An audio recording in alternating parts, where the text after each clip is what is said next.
ქართველმა ხალხმა იცით საქართველოს ყავს გამყიდველი ინტელექტუალური ელიტები რომლებიც ემსახურებიან საზღვარგარეთ თუ სახელმწიფოებებს იმიტომ რომ თვითონ კეთილდღეობა იყოს ანუ როგორც ამბობენ სპეციალურ ტერმინს ქართული ინტელექტუალური ელიტა ეს არის კომპრადორული ელიტები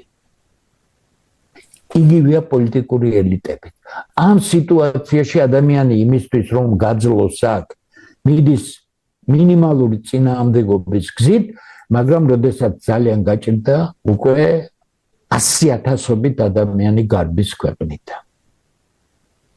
ხასუს რომ 2023 წელს 163,000 კაცი ქვეყნიდან.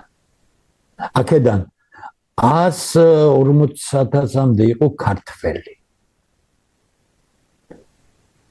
მთელი წლის განმავლობაში. გასულების 70% არის 30 წლამდე ახალგაზრდები. წელს 7 თვის მონაცემი მაქვს. ქვეყანა დატოვა 257,000 კაცმა. რამხელა ციფრია ჩვენთვის.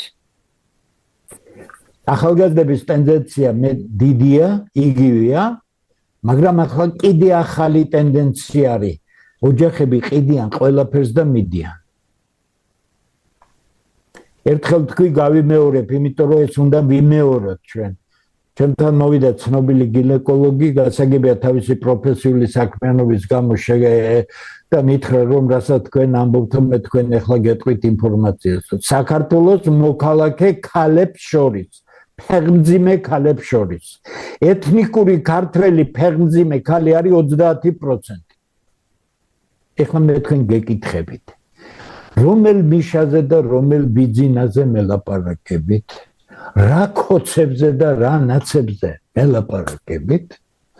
როდესაც ქვეყანა არის კატასტროფის წინაშე. გაეროს განსახლების კომიტეტმა 2050 წლისთვის მომაკვდავიერი იქნება საქართველოს, გამიგეთ არა? 2032 წლისთვის გამოიტანა, იმიტომ რომ ზუსტად 7-8 წელი ჭირდება 2028-მდე რომ საქართველოს გადავიდეს ეროვნულ უმცირესობაში.